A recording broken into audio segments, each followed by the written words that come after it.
இயேசுவில் அன்பிற்கினிய சகோதரிகளே, சகோதரர்களே, நம்முடைய மாவட்டம், அண்டை மாநிலங்கள், சமயங்கள், மொழிகள் கடந்து பல தூரத்திலிருந்து இங்கு வந்திருக்கின்ற என் அன்பு மக்களே,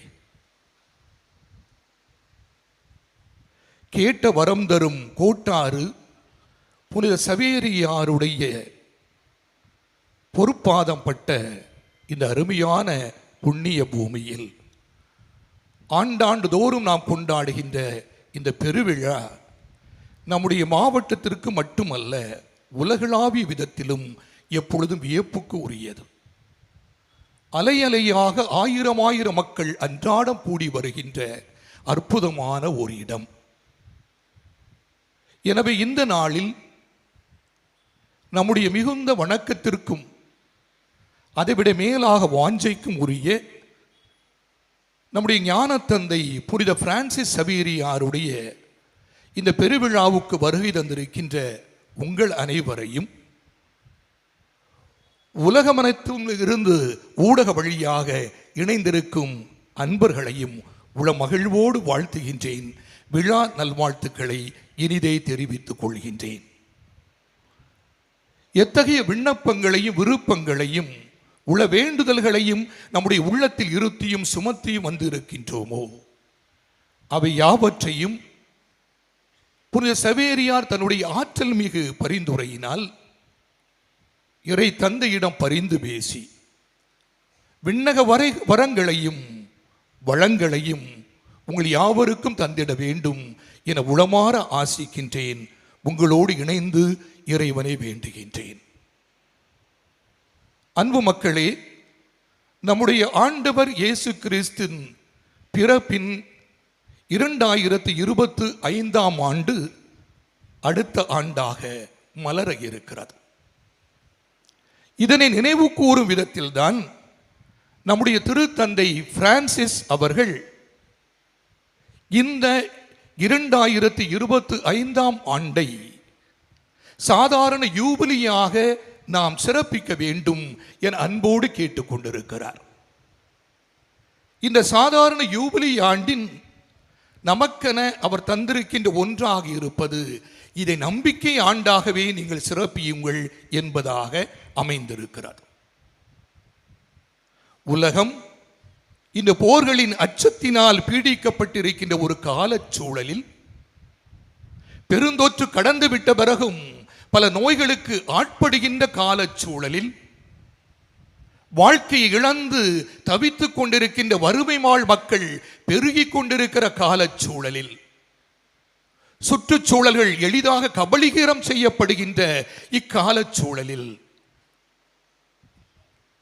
இனம் புரியாத அச்சமும் கவலையும் நம்முடைய உள்ளத்தை ஆட்கொள்கின்ற ஒரு காலச்சூழலில், நம்முடைய திருத்தந்தை நம் ஆண்டவர் இயேசுவின் இந்த பிறப்பின் 2025 ஆண்டை உலகமெல்லாம் நம்பிக்கையின் ஆண்டாக சிறப்பிக்க வேண்டும் என அன்போடு அழைப்பு விடுக்கின்றார்.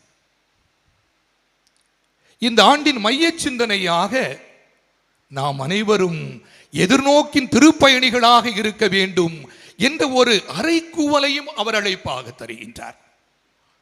வானத்திலிருந்து திடீரென நம்பிக்கை வந்து விடுவது இல்லை, மாறாக இந்த நம்பிக்கை இழந்து நிற்கின்ற மானுடத்திற்கு நம்பிக்கையை தர வேண்டியது இந்த உலகத்தில் வாழ்கின்ற உங்களின் கடமை, திரு அவையின் பொறுப்பு பணி என்பதாக அவர் நாம் யாவரும் நம்பிக்கையின் திருப்பயணிகள் என்கின்ற அருமையான சவாலை நம்முடைய பார்வைக்கு முன்னிறுத்துகிறார். இதனைத்தான் இந்த ஆண்டு நம்முடைய பேராலயத்தின் இந்த பெருவிழா நாட்களின் மைய சிந்தனையாக நாம் தேர்வு செய்து கோர்வையாக எடுத்து ஒவ்வொரு நாளும் நம்முடைய திருத்தந்தை தருகின்ற இந்த நம்பிக்கை ஆண்டினுடைய அந்த உணர்வுகளை கடந்த நாட்களெல்லாம் சற்று அசை போட்டோம், அருள்வாக்கோடு இணைத்து தியானித்தோம், வாழ்வோடு இணைந்து சிந்தித்தோம். செய்ய வேண்டியது என்ன என்ற செயல்களை ஆழ புதைத்து வைத்திருக்கிறோம். இத்தனை நாட்கள் நாம் சிந்தித்ததனுடைய உச்சமாய் இந்த நாளில் நம்முடைய பேராலயத்தின், நம்முடைய மறை மாவட்டத்தின், இந்திய நாட்டின் பாதுகாவலர் அழைக்கப்படுகின்றவரின், மறைபரப்பு நாடுகளெல்லாம் திருத்தூதர்கள் என்று புகழப்படுகின்றவரின் புனித சவேரியார் எங்கனம் ஒரு எதிர்நோக்கின் திருப்பயணியாக தன்னுடைய அந்த காலத்திலேயே வாழ துணிந்தார் என்பதனை சற்று சிந்தித்து பார்க்க இந்த மாலை ஆராதனை நமக்கு அழைப்பு விடுக்கிறது. அன்பு மக்களே, எனவே இந்த நாளின் இந்த மறையுரையை ஒருவேளை கடந்த நாட்களில் வராத பல ஆயிரக்கணக்கான மக்கள் இந்நேரத்தில் இங்கு இருக்கின்றீர்கள். திருத்தந்தை இந்த நம்பிக்கை ஆண்டை பற்றி முதலில் என்ன சொல்கிறார், எதிர்நோக்கின் திருப்பயணிகள் என்றால் யார் என்பதனை சற்று புரிந்து கொண்டால் பின்னர் நம்முடைய புனிதர் எவ்வாறு எதிர்நோக்கின் திருப்பயணியாக இருந்தார் என்பதை நாம் சிந்தித்து பார்ப்பது நலம் என நான் கருதுகிறேன்.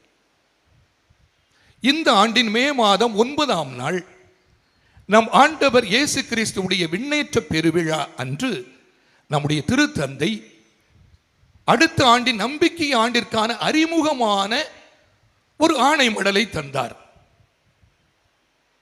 ஸ்பேஸ் நோன் கோன்ஃபுத்தின் என்கின்ற ஒரு ஆணை மடல். எதிர்நோக்கு ஏமாற்றம் தராது என்கின்ற தலைப்பிட்டார். பவுலடியார் ரோமேயருக்கு எழுதிய திருமுகத்தின் 5ஆம் அத்தியாயத்தின் 5வது இறை சொற்றொடரை அவர் தலைப்பாக எடுக்கிறார்.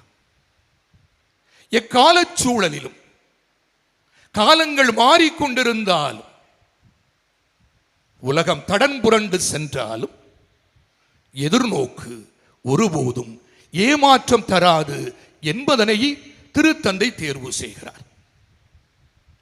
இந்த எதிர்நோக்கு என்பது என்ன என்பதனை அவர் நமக்கு சற்று கற்றுத் தருகிறார். சிலருக்கு ஒரு கொள்கையாக இருக்கும், சிலருக்கு ஒரு கருத்தியலாக இருக்கும், இன்னும் சிலருக்கு அமைப்பு ரீதியான ஒன்றாக இருக்கும். உலகத்தை இது புரட்டி போட்டுவிடும், உலகத்தின் தேவைகளை எல்லாம் இது நிறைவேற்றிவிடும், இல்லை என்றால் இது உலகத்திற்கு எக்காலத்திற்கும் வழிகாட்டும் என்றெல்லாம் சொன்ன தலைவர்களும் தத்துவ அறிஞர்களும் கூட வரலாற்றில் வந்து சென்றிருக்கிறார்கள். ஆனால் நிலைத்து நிற்காத கொள்கைகள், கருத்தியல்கள் நம்முடைய பார்வையில் கழிந்தும் சென்று கொண்டிருக்கின்றன. ஆனால் ஏமாற்றம் தராத எதிர்நோக்கு எது என்பதனை திருத்தந்தை மிக அருமையாக சொல்லுகிறார். நம்மை எதிர்நோக்கில் வாழச் செய்கின்ற கிறிஸ்து என்று பவுலடியார் தீமோத்தேயுவுக்கு எழுதுகிற முதல் திருமுகத்தின் முதல் வரியை அவர் தேர்வு செய்கிறார். உலகத்தில் நாம் எதிர்கொள்கின்ற எல்லா எதிர்நோக்குகளும் எக்காலமும் நிலைத்து நிற்பது இல்லை. ஆனால் எப்பொழுதுமே மாறாத ஒரு எதிர்நோக்கு இருக்கிறது என்றால் அதனை நமக்கு வழங்குவது, நம்மை எதிர்நோக்கில் வாழச் செய்வது கிறிஸ்து ஒருவரே என்பதனை திருத்தந்தை தொடக்கமாய் அழுத்தமாய் நமக்கு கற்றுத் தருகிறார். எனவே இந்த யூபிலி ஆண்டில் கிறிஸ்து என்கின்ற இந்த ஒருவரை சந்திப்பதை நம்முடைய முதல் பணி என அழைப்பு விடுக்கிறார். The personal encounter with Jesus. யார் இந்த இயேசுவை ஆழ்சார்ந்த விதத்தில் சந்திக்கவில்லையோ, அனுபவம் கொள்ளவில்லையோ, அவர் தன்னுடைய வாழ்வில் யார் என இன்னும் கண்டுகொள்ளவில்லையோ அவர் நம்பிக்கையை புதுப்பிக்கவும் முடியாது. நம்பிக்கையை இந்த கவலை தோய்ந்த உலகத்திற்கு, நம்பிக்கை இழந்து நிற்கின்ற உலகத்திற்கு, நம்பிக்கைக்காக தவித்து நிற்கின்ற உலகத்திற்கு தரவும் இயலாது என்று சொல்கிறார். எனவே இந்த யூபிலி ஆண்டில் முதலில் அந்த கிறிஸ்து இயேசு என்கின்ற ஒருவரை ஆழ்சார்ந்த விதமாக நாம் சந்திப்பதும் அவருடைய அனுபவம் பெறுவதும் தான் இந்த எதிர்நோக்கின் அடித்தளமாக இருக்க முடியும். அதை புரிந்து கொண்ட ஒருவர் தான் நம்பிக்கை ஆண்டில் சிறந்த விதத்தில் இயேசுவை போல இந்த எதிர்நோக்கின் திருப்பயணியாக வாழ்ந்த புனித பிரான்சிஸ் சவேரியாரை போல இக்காலத்திலும் ஒரு திருப்பயணியாக வாழவும் பணி ஆற்றவும் அதில் வருகின்ற சங்கடங்களையும் சவால்களையும் எதிர்கொள்கின்ற உறுதியையும் பெற முடியும். எனவே அன்பு மக்களை, நம்முடைய திருத்தந்தை தருகின்ற இந்த உணர்வை நமதாக்கி வருகின்ற இந்த யூபிலி ஆண்டை நாம் கொண்டாடும் முன் திருத்தந்தை முதல் எண்ணிலேயே மிக அருமையாக தொடக்கத்தில் சொல்கிறார், எல்லாருடைய உள்ளத்திலும் நம்பிக்கை இருக்கிறது. நம்பிக்கை என்றால் என்ன என்பது எல்லாருக்கும் தெரியும். வருங்காலம் எப்படி இருக்கும் என நாம் அறியாது இருந்தாலும் கூட அந்த நம்பிக்கை பற்றிய ஆவலும் எதிர்பார்ப்பும் எல்லா மக்களுடைய உள்ளத்திலும் இருக்கிறது. ஆனால் நம் நடுவிலும் இன்னும் பலர் நம்பிக்கை இழந்தும் நம்பிக்கைக்காக தவித்தும் வாழ்கின்றார்கள். எனவே புலரவிருக்கும் இந்த யூபிலி ஆண்டு இத்தகைய மாந்தருக்கு நாம் நம்பிக்கையை கொடுப்பதாகவும் அதே வேளையில் நாம் கொண்டிருக்கிற நம்பிக்கையை ஆழப்படுத்துவதாகவும் புதுப்பிப்பதாகவும் இருக்க வேண்டும் என்பதுவே என்னுடைய நோக்கம் என்று அருமையாக சொல்கிறார். எனவே வருகின்ற ஆண்டை நம்பிக்கை ஆண்டாக கொண்டாட இருக்கின்ற நாம் கோட்டாரி என்னும் தல திரு அவை, உலகளாவிய நம்முடைய திரு அவை எல்லாம் இந்த உலகத்தில் பல்வேறு சூழல்களில் நம்பிக்கை இழந்தும் நம்பிக்கைக்காக தவித்தும் நிற்கின்ற மக்களுக்கு கிறிஸ்து இயேசுவில் கொண்டிருக்கின்ற இந்த எதிர்நோக்கினால் நாம் அவருடைய பணிகளை தொடர்ந்து முனைப்போடு முயற்சியோடு முன்மொழிவுகளோடு ஆற்றுகின்ற பொழுதுதான் நாம் நம்பிக்கையின் திருப்பயணிகளாக நம்முடைய வாழ்வை தொடர முடியும் என்பதை உணர்ந்து கொள்வோம். எனவே இதன் பின்னணியில் தான் சற்று நம்பிக்கையின் திருப்பயணியாக எவ்வாறு புனித பிரான்சிஸ்கு சவேரியார் வாழ்ந்தார், அவர் எவ்வாறு ஆழ்சார்ந்த ஒரு ஆழ் அனுபவத்தை இந்த ஆண்டவர் இயேசுவோடு பெற்றுக்கொண்டதனால், தன் வாழ்வில் சந்தித்ததனால், அந்த ஆழார்ந்த அனுபவத்தை பெற்றதனால் எப்படி அந்த ஆண்டவர் இயேசுடைய பணியை தனதாக்கி அவர் தொடர்ந்தார், ஒரு எதிர்நோக்கின் திருப்பயணியாக வாழ்ந்தார் என்பதனை சற்று நாம் சிந்தித்து பார்ப்போம். புனித பிரான்சிஸ்கு சவேரியாரின் இளம் வயதில் அவருக்கும் ஒரு எதிர்நோக்கு இருந்தது. எத்தகைய எதிர்நோக்கு? ஸ்பெயின் நாட்டில் மிகவும் புகழ் பெற்ற நபீரா என்கின்ற பகுதியில் உள்ள ஆளுநருடைய கோட்டையில் பிறந்தவர், ஹாபியர் என்கின்ற கோட்டையில் பிறந்தவர் அவர். இன்றும் அங்கு செல்லுகின்ற நாம் பார்த்து வியந்து அதிசயித்து நிற்கிறோம். இத்தகைய உயரிய கோடைகளா எம்முடைய மறை மாவட்டத்திற்கு பயணித்த இந்த அருமையான பாதுகாவலர் பிறந்து வளர்ந்து அதை விட்டுவிட்டு நற்செய்தியை எனக்கென நமக்கென கொண்டு வந்தார் என்று உள்ளத்தின் ஆழத்தில் எண்ண தோன்றுகிறது.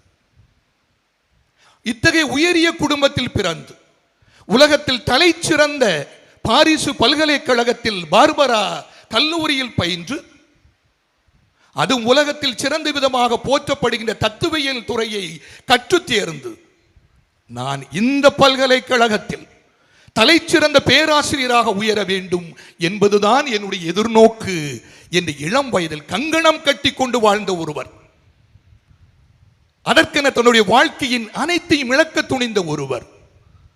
ஆனால் ஒருவர் உலகமெல்லாம் தனதென கொண்டாலும் தன்னை வாழ்வை இழந்தார் எனில் அவருக்கு வருகின்ற பயன் என்ன என்கின்ற அந்த இயேசுடைய வார்த்தை மீண்டும் மீண்டும் மீண்டும் சிந்திக்க வைத்து அவருடைய எதிர்நோக்கி என்பது இந்த ஒரு பாரிஸ் பல்கலைக்கழகம் அல்ல, உயர் படிப்பும் பெருமையும் அல்ல, உலகமெல்லாம் தன்னை புகழ வேண்டும் சிறந்த பேராசிரியர் என்பதும் அல்ல, மாறாக ஒரு பரதேசியாக உலகத்தை எல்லாம் இழந்து விட்டாலும் என்னுடைய வாழ்வை காத்துக்கொள்ள அந்த இயேசு என்கின்ற ஆளை நான் சந்திக்கின்றேன். அவருடைய அனுபவம் என்னை ஆட்கொள்கிறது, அவருடைய பேரன்பு என்னை உந்தி தள்ளுகிறது. அவரால் ஆட்கொள்ளப்பட்ட நான், என்னுடைய குடும்பம், என்னுடைய பெண் பிள்ளைகள், என்னை சார்ந்து வாழ்கின்ற சாதியும் மக்களும், என் இனத்து என் மொழி மக்கள், என் நாட்டவர் என்பதெல்லாம் கடந்து எல்லைகளும் கடல்களும் கடந்து எந்த நாடு என்றாலும் எல்லாரும் எம் மக்களே என்ற இயேசுடைய பார்வையை தனதாக்கி கொண்டுதான் உலகின் கடை எல்லை வரைக்கும் பயணித்த அற்புதமான ஒரு நற்செய்தியாளர், ஏழ்மையான ஒரு பரதேசி. அன்பு மக்களே, இத்தகைய எதிர்நோக்கை கொண்டிருந்த ஒரு சவேரியார் தான் எதிர்நோக்கின் திருப்பயணியாக நம் நடுவே வாழ்ந்து நற்செய்தியை கற்றுத்தந்து, நற்செய்தி பணி என்றால் என்பதை நம்மோடு அமர்ந்து நம்முடைய வாழ்வையும் இணைத்து இன்றும் அவருடைய அந்த உணர்வோடு நாம் கலந்து பணி செய்து கொண்டே இருக்கிறோம். எங்கனம் இது சாத்தியமாயிற்று? 2 நிலைகளில் மட்டும் நான் காண விரும்புகிறேன். முதலாவதாக, நம்முடைய புனித சவேரியார் எந்த ஆண்டவர் இயேசுவை தன்னுடைய வாழ்வில் சந்தித்தாரோ, அவருடைய அனுபவத்தினால் மாற்றத்தை வேரோட்டமாக பெற்றாரோ, எந்த ஆண்டவருடைய பேரன்பினால் ஆட்கொள்ளப்பட்டாரோ, அந்த ஆண்டவருடைய வாழ்வியலை, வாழ்வு முறையை முதலில் தனதாக மாற்றத் தொடங்குகிறார். இதுதான் எதிர்நோக்கின் பயணியின் முதல் பண்பாக என்னுடைய உள்ளத்தில் படுகிறது. எந்த ஆண்டவர் இயேசுவை நான் சந்திக்கின்றேனோ, அந்த ஆண்டவர் இயேசுடைய வாழ்க்கை முறையை நான் பின்பற்றுவதற்காக எடுக்கின்ற முயற்சி தான் அது. அதனை எப்படி புனித சவேரியார் செய்தார்? முதன்மையாக, அன்பு மக்களை, அவர் வாழ்ந்த காலத்தில் ஆண்டவர் இயேசுவை போல மக்களோடு அவர் இணைந்து வாழ தொடங்கினார். மக்களிடமிருந்து அவர் தன்னை அந்நியப்படுத்தியவர் அல்ல, மக்களோடு தன்னை இணைத்து வாழ்ந்தவர். மக்களுடைய அவலத்தை அறிந்திருந்தவர், மக்களுடைய குறைகளை தெரிந்திருந்தவர், மக்களை ஆட்கொண்ட கவலைகளை தன்னுடைய உள்ளத்தில் கண்டிருந்தவர், கண்ணீரை எல்லாம் கண்டு அவரையும் கலக்கியவர். இப்படி ஆண்டவர் இயேசுவிடம் இருந்த அந்த ஒரு மனநிலையை அவர் தனதாக மாற்ற முயல்கிறார். எப்படி மார்க்கு பாலை நிலத்தில் ஆண்டவர் இயேசு வருகின்ற பொழுது மக்கள் உணவு இல்லாமல் தவித்து நிற்கின்ற பொழுது, இவர்கள் ஆயிரில்லா ஆடுகளைப் போல இருக்கிறார்கள், இவர்கள் மட்டில் நான் பரிவு கொள்கிறேன் என்ற உள்ளம் நெகிழ்ந்து ஆண்டவர் இயேசு சொன்னாரோ, அதே போன்று தன்னுடைய மக்கள் வாழ்ந்த அந்த நிலையை கண்டு பரிவு கொண்டார். அந்த மக்களோடு தன்னை இணைத்துக் கொண்டார், அந்த மக்களோடு தன்னை அடையாளப்படுத்தினார். இதுதான் அவர் அந்த காலத்தில் நம் நடுவிலே என்றாலும், எங்கு சென்றாலும் அந்த மக்களுடைய வாழ்வியல் சூழலை முதலில் கற்றறிந்தார், ஆய்வு செய்தார், அதனோடு தன்னை அடையாளப்படுத்தினார். இங்கு என்ன நிகழ்ந்தது? அவர் வந்து பார்க்கின்ற பொழுது இருந்த அடிமை நிலைகள், சாதிய கட்டமைப்பு முறைகள், உயர்ந்தவன் தாழ்ந்தவன் என்ற பாகுபாடு, வறுமையினால் மக்கள் பீடிக்கப்பட்ட நிலை, மூர்கள் வந்து தாக்குவதனால் ஏற்பட்ட அநீதிகள், கைப்பற்றப்பட்ட நிலை, அடிமைப்படுத்தப்பட்ட நிலை, தாங்கள் உழைத்தாலும் கிடைக்காத ஊதியம் என்பதாக இங்குள்ள மக்கள் பட்ட அவலத்தை அவர் கண்டார். அவர் எழுத்திலே மிக அருமையாக காணப்படுகிறார். வலப்புறம் வலக்கரம் இடக்கரம் எது என தெரியாத மக்கள், அறியாமையில் வாழ்ந்த மக்கள். எனவே இந்த மக்கள் நடுவில் தன்னை அறிந்தவன் என்றோ, பாரிஸில் கற்று தேர்ந்தவன் என்றோ தன்னை மேட்டிமைத்தனத்தில் உயர்த்தி காட்டவில்லை. மாறாக அந்த மக்கள் நடுவிலேயே தன்னை தாழ்த்தி கொண்டார். கடவுள் தன்மையில் விளங்கிய ஒருவர் எவ்வாறு தன்னை மனிதனாய் அடிமையாய் சாவை சேர்க்கும் அளவுக்கு ஏற்றுக்கொண்டாரோ, அந்த கடைநிலையை இந்த சவேரியார் ஆண்டவர் இயேசுடைய வாழ்வு முறையாக தன்னில் தேர்ந்து கொண்டார். கோவாவிற்கு அவர் வந்து அடைகின்றார். தன்னுடைய நாட்டின் மரபுபடி அவர் அணிந்திருந்தது கருப்பு அங்கி, ஒரு குருவானவர் அணிய வேண்டிய கருப்பு அங்கி ஆங்காங்கே கிழித்திருந்தது. வந்து சேர்ந்த பிறகு அவர் தனக்கு ஒரு அங்கி வேண்டும் என கேட்கின்றார். நல்ல பட்டாடை உள்ள ஒரு அங்கி அவருக்கு தைத்து அருளப்படுகிறது. நிராகரிக்கின்றார். இந்த நாட்டின் சூழலுக்கு எனக்கு ஒரு பருத்தி ஆடை அந்த அங்கி போதும் என அதையே வாங்கிக் கொள்கிறார். காலகாலமாக அவருடைய ஆடை பட்டாடை அல்ல, பருத்தி ஆடை. அது கிழிந்திருந்தால் இதுவே அவர் தன்னுடைய வாழ்வில் ஏற்றுக்கொண்ட ஒன்றாக இருந்தது. இயேசுவை போல எளிமையான ஒரு வாழ்வை அவர் ஏற்றுக்கொள்ள துணிந்தார். இன்னொன்று சொல்வார்கள், அவருக்கென தரப்பட்ட அந்த காலணிகள், செருப்புகள் சிறப்பாக இருந்ததை கண்டு அவர் சொன்னார், இல்லை இல்லை, தேய்ந்து போன நைந்து போன பழையதே போதும் என்று கடைசி வரை கால் தேய அதையே தேய்த்து கொண்டிருந்தார். அவர் தங்கி இருந்ததெல்லாம் மக்கள் எங்கு வாழ்ந்தார்களோ அங்குதான். அவரை போன்ற வெளிநாட்டு குருக்களும் பிறரும் தங்கள் நலனை பற்றி கவலை கொண்டு வெளிநாட்டு உணவுகளையே உண்டு வந்த காலத்திலும் கூட அவர் தன்னுடைய மக்கள் உண்ட சோற்றையும் மீனையும் உண்டு வாழ்ந்தார். எத்தகைய உயரிய குடியில் பிறந்த ஒருவர் ஆண்டவர் இயேசுடைய வாழ்வு முறையை தனதாக கொண்டார். கட்டாந்தரையில் படுத்து தூங்கினார், இல்லை என்றால் நார்வேய்ந்த கட்டில் சில நேரம் படுத்தார். அவர் போர்த்தி கொண்டார் என்று கூட ஷூமாகர் என்கின்ற சிறந்த அவரை பற்றிய வரலாற்றியலார் குறிப்பிடவே இல்லை. கடற்கரையில், குகையில், மக்கள் வாழ்ந்த இடங்களில் எங்கெல்லாம் நற்செய்தி அறிவிக்க சென்றாரோ அந்த இடங்களில், வாழ்விடங்களில் தன்னுடைய வாழ்க்கையும் நடத்தி சென்றார். இயேசுவை போல மானிட மகனுக்கு தங்குவதற்கு இடமில்லை. பறவைகளுக்கு கூடும், நரிகளுக்கு பதுங்கு குழிகள், மானிட மகனுக்கு இல்லை. இந்த வாழ்வு முறையைத்தான் அவர் தனதாக மாற்றிக்கொண்டார். இந்த எளிய வாழ்வுதான் அன்பு மக்களே முதலில் நம்பிக்கை தருகின்ற ஒன்றாக ஒருவருக்கு மாறுகிறது. தன்னை வாழ்கின்ற பிற மக்களோடு அடையாளப்படுத்த தெரியாத ஒருவர், தன்னை அந்நியப்படுத்த தெரிகின்ற ஒருவர் எத்தகைய அருள் பணி ஆற்றினாலும் பிற பணி ஆற்றினாலும் அது பொருள் உள்ள பணியாக மாறாது, அது ஆண்டவருக்குரிய பணியாகவும் மாறாது என்பதனை மிகச் சிறப்பாக இவருடைய வாழ்வு நமக்கு எடுத்து கூறுகிறது. அப்படி என்றால் ஒருவர் தன்னுடைய வாழ்வில் மக்களோடு தன்னை அடையாளப்படுத்தினால் மட்டும் போதுமா? மக்களுடைய அல்லல்களையும் அழுகையும் கண்ணீரையும் மட்டும் கண்டு கரைந்து விட்டால் போதுமா? தன்னுடைய வாழ்வை எளிமையாக மாற்றிவிட்டால் மட்டும் போதுமா? இதுதான் நம்பிக்கை தருகின்ற ஒரு பணியா என்றால் இல்லை. அவர் ஆண்டவர் இயேசுடைய இரண்டாவது ஒரு பணியையும் அற்புதமாக தேர்வு செய்கிறார். நம்பிக்கையின் எதிர்நோக்கின் திருப்பணி பயணியின் இரண்டாவது பண்பாக இதனை நான் காண்கிறேன். ஒன்று, நம்பிக்கை இழந்து நிற்கின்ற மக்கள், அவர்களோடு ஐக்கியமும் அடையாளப்படுத்திக் கொள்ளுகின்ற ஒன்றும். இரண்டு, அந்த மக்களுக்காக ஒருவர் ஆற்றுகின்ற பணியுமாக அமைகிறது. ஆண்டவர் இயேசு அதைத்தான் செய்தார். தன்னுடைய வாழ்க்கையில் எல்லா மக்களையும் கண்டார், யாரையும் புறம் தள்ளவில்லை. இவர்கள் பாவி என்று சொன்னார்கள், வரி தண்டுபவன் என்று சொன்னார்கள், சமாரியர்கள் என்று ஒதுக்கி வைத்தார்கள், பெண்கள் என்று புறம் தள்ளினார்கள்.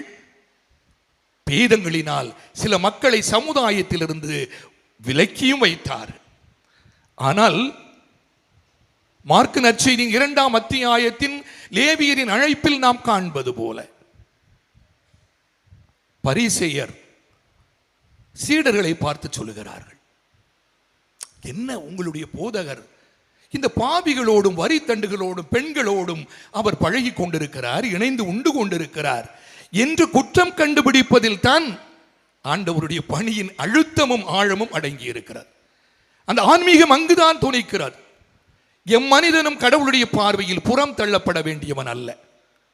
மனித மாண்போடும் சாயலாகவும் படைக்கப்பட்ட எல்லா மானிடருக்கும் அவருடைய பணி சென்று சேர வேண்டும்.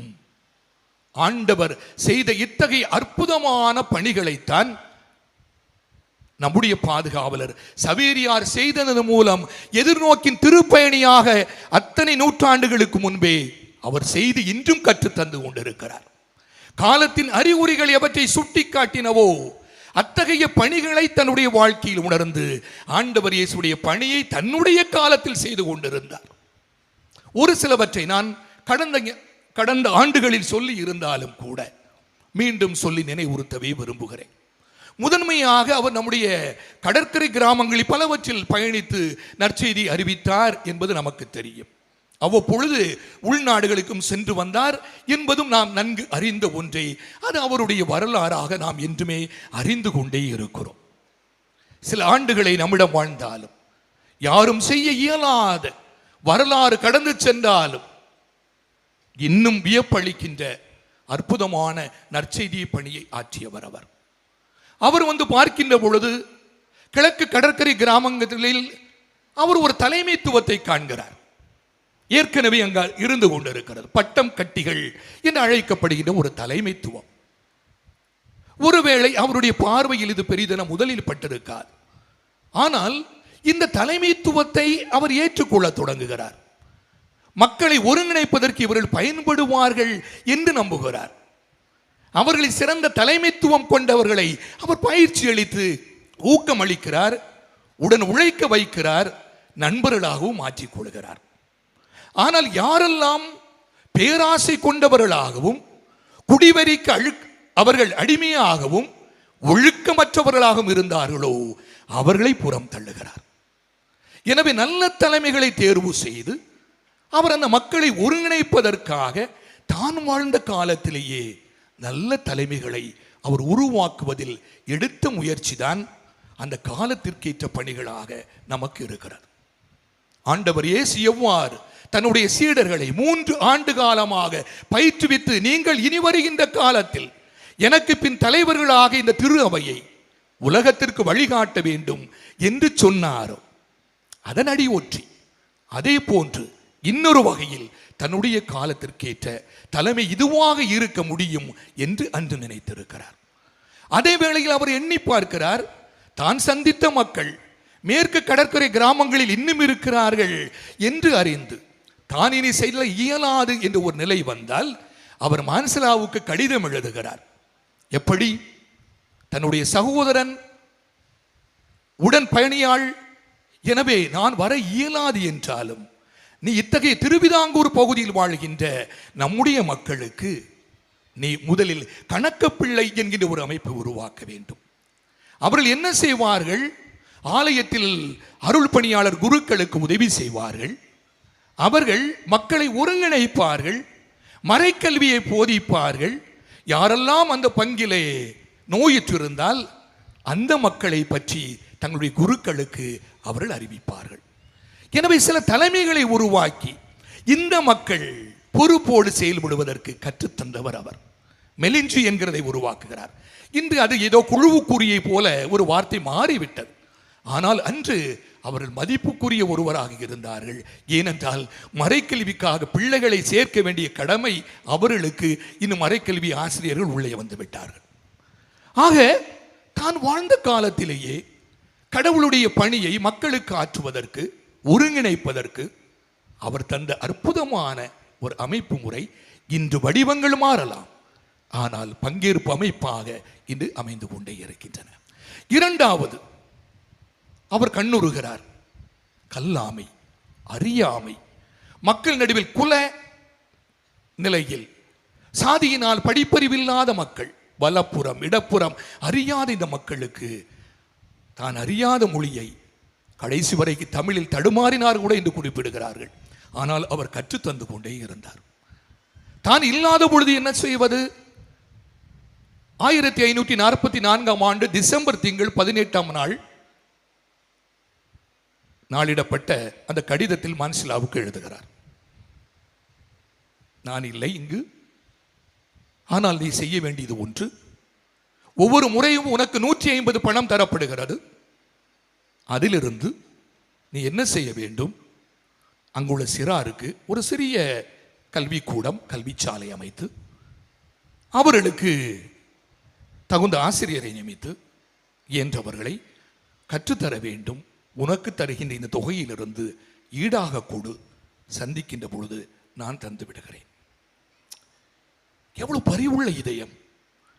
தன்னுடைய மக்களுக்கு கற்றுத்தந்து அங்கிருந்து பிரிந்து சென்ற ஒருவர் பவுலடியார் எப்படி எஃபேசில் இருந்து பிரிந்து செல்கின்ற பொழுது அந்த மூப்பர்களிடம், இனி நான் உங்களை காண்பேனோ என்று முழங்காலிட்டு அழுதது போல எனக்கு பதிலாய் நீ இருந்து இந்த மக்களை கடைசி வரைக்கும் கற்றலில் தேற்ற வேண்டும் என்று கேட்கிறார். இன்றும் கடற்கரையில் கற்றலில் பின்தங்கி இருப்பதை காணாது இல்லை. உயர வேண்டும். 5-6 நூற்றாண்டுகள் கடந்துவிட்ட பிறகும் சமநிலை எட்டாத ஒரு சூழலில் இருக்கிறோம் என்றால் அந்த விழிப்புணர்வு இன்னும் அதிகரிக்கப்பட வேண்டும் என்று எண்ணவே எனக்குள்ளே தோன்றுகிறது. மூன்றாவது, அவருடைய இன்னொன்று இருந்தது. அங்கு உழைக்கின்ற மக்கள் அடிக்கடி பாதிக்கப்பட்டவர்கள். இன்று கூட ஒருவேளை செய்தித்தாளை வாசித்தவர்கள் சற்று உழுக்கப்பட்டிருக்கலாம் என்னை போல. 18 வயது இளைஞன் முகிலன், ராமநாதபுரம் பகுதியை சார்ந்தவன். வேம்பாறு பகுதியில் நேற்றைய நாளில் அவன் சிலிண்டரை வைத்து சங்கு தொழிலில் ஈடுபடுகின்ற பொழுது 7 நாட்டிக்கைல் மைலில் சென்று ஈடுபடுகின்ற பொழுது அவன் இறந்து போனான். 18 வயதே. அரசு இது தடை செய்திருந்தாலும் அங்குள்ள மக்கள் இன்னும் போராடி கொண்டிருக்கிறார்கள், எங்களுக்கு அது அனுமதி வேண்டும் என்று. ஆனால் அதனுடைய எடுத்துக்காட்டாக ஒருவர் இறந்திருப்பதை காணும் பொழுது மனதுக்கு சற்று இறுக்கமாக எனக்கு இருந்தது. அன்றைய நாளில் இவ்வாறு முத்து குளித்தவர்கள் பலர் இருந்தார்கள். மூச்சடைத்து முத்து குளித்து உயிரையும் பணையம் வைத்த மக்களிடமிருந்து வருகின்ற முத்துக்களை எல்லாம் ஊர்களும் அவர்களும் எடுத்து சென்றதை அவர் கண்ணார கண்டார். உயிரை பணையம் வைத்து எடுக்கின்ற இவற்றிற்கு உரிய ஊதியம் இல்லாது அடிமைகளாக வைத்துக் கொண்டு இரத்தத்தை உறிஞ்சு வாழ்கின்றவர்களை கண்டு என்ன செய்வது என தவித்தார். எனவே நான் போர்ச்சுகீசிய அந்த ஆளுநர் மார்டின் அஃபோன்சோ டி டிசூசா என்கின்றவரை அவர் தொடர்பு கொண்டு எப்படியாவது என்னுடைய மக்களை காப்பாற்ற வேண்டும் என்று கெஞ்சி அவரும் இங்கு வந்து மூர்களை எல்லாம் விரட்டி அடித்து இந்த மக்களை காப்பாற்றுகின்றார். ஆனால் அத்தோடு நின்றுவிட முடியாது. இது நாளை தொடரும், அடுத்த ஆண்டு தொடரும். இன்னும் அடிமைகளாக வாழ்வார்கள், சொந்தமாக தங்களுக்கென எதுவும் இல்லாது வாழ்கிறார்கள். எனவே இவர் போர்த்துகீசிய ராணிக்கு எழுதுகிறார், அரசிக்கு, ஆண்டுதோறும் உங்களுடைய செருப்புக்கு நாங்கள் இங்கிருந்து கப்பம் கட்டுகிறோம், வரி கட்டுகிறோம், 400 பணம். எனவே நீங்கள் அதனை எங்களுக்கு தந்தால் நான் இந்த மக்களுக்கு தொழில் செய்வதற்கான பொருட்களை வாங்கி கொடுத்து அவர்கள் தங்களுடைய சம உரிமையை பெற்று அவர்களாகவே தொழில் செய்வதற்கான ஏற்பாடுகளை செய்வேன் என்று அன்று தொழிலாளர் இயக்கத்தை போன்று ஒன்றை அவர் சிந்தித்து பார்த்தார் என்றால், எத்தனை நூற்றாண்டுகள் கடந்து தொழிலாளர் இயக்கம் இந்த உலகத்தில் உருவாகியதோ, ஆனால் காலத்தின் அறிகுறியை அடைந்து அவர் ஆண்டவர் இயேசுவை போல தன் பணியை செய்தார். அன்பு மக்களே, இன்னும் அவரை பற்றி வாசிக்கின்ற பொழுது பலவற்றை நாம் ஆழ புதையலாக தோண்டி எடுத்துக்கொண்டே இருக்கலாம். அற்புதமான பணி. வெறும் ஆன்மீகம் என்று ஒதுக்கி விடுவதற்கு ஒரு சட்டகத்திற்குள் அவரை அறிக்கி விட முடியாது. அவருடைய அருள் பணி என்பது வெறுமனை ஆலயத்தை சார்ந்தது அல்ல. ஆலயத்தில் கண்ட அந்த ஆள் சார்ந்த அனுபவத்தை, ஆண்டவர் இயேசுவில் கொண்ட அந்த அனுபவத்தை வாழ்ந்த இடங்களில் எல்லாம் அற்புதமான பணியாக எடுத்து சென்றவர். எப்பொழுது நீங்கள் நான் இதனை புரிந்து கொள்கிறோமோ, எதனை நம்முடையதாக ஏற்றுக்கொள்கிறோமோ, அப்பொழுதுதான் அன்பு மக்களை ஆலயத்தை மட்டும் சார்ந்து வாழ்கின்ற நம்முடைய இந்த கிறிஸ்தவ வாழ்வு ஆலயத்திலிருந்து அருளுக்கு மேல் அருளை அருளுகின்ற அந்த ஆண்டவர் இயேசுடைய அனுபவத்தை பெற்று வாழ்கின்ற இடங்களில் எங்கு சென்றாலும் எப்பணியை ஆற்றினாலும் அந்த ஆண்டவர் இயேசுடைய நம்பிக்கை பணியை நம்மால் திறம்பட உறுதிப்பட துணிவுடன் செய்ய முடியும் என்பதை மறந்துவிடக்கூடாது. இதைத்தான் திருத்தந்தை அடுத்த ஆண்டில் நாம் செய்ய வேண்டும் என கேட்கின்றார். இறுதியாக கடந்த சனிக்கிழமை நம்முடைய கோட்டாறு மறை மாவட்டம் இந்த நம்பிக்கை ஆண்டிற்கு ஆண்டவரை நாங்கள் என்ன செய்ய வேண்டும் என்று கேள்வி எழுப்பியது.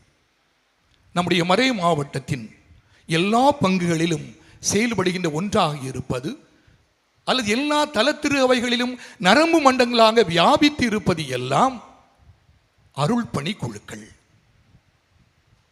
கிறிஸ்தவ வாழ்வு என்று தொடங்கி இளைஞர், மாற்றுத்திறனாளிகள், சுற்றுச்சூழலியார் என்பதாக கடந்து நிற்கின்ற இந்த அருள்பணி குழுக்களுடைய மறை மாவட்ட செயலர்கள் செயற்குழுவினர், மறைவட்ட செயலர்கள் செயற்குழுவினர், ஆலோசனை குழுக்கள், மறை மாவட்ட நிர்வாகம், மறைவட்ட முதன்மை அருள் பணியாளர்கள் என இந்த மறை மாவட்டத்திலிருந்து ஏறத்தாழ 300க்கும் மேற்பட்டவர்கள் இணைந்து வந்து ஆயர் இல்லத்தில் புனித யோசேப்பு மெட்ரிக் பள்ளியில் ஒரு நாள் முழுவதுமே நாங்கள் செலவழித்தோம்.